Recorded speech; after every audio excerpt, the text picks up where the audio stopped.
Brace God. இன்றைய தியானம் மத்தேயு 16:24 முதல் 28 வரை.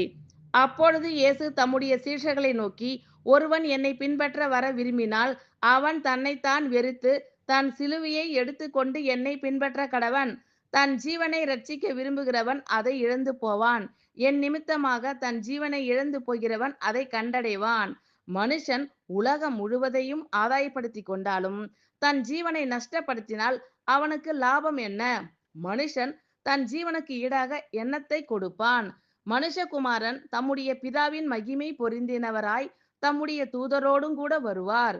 அப்பொழுது அவன் கிரியைக்கு தக்கதாக அவனுக்கு பலன் அளிப்பார்.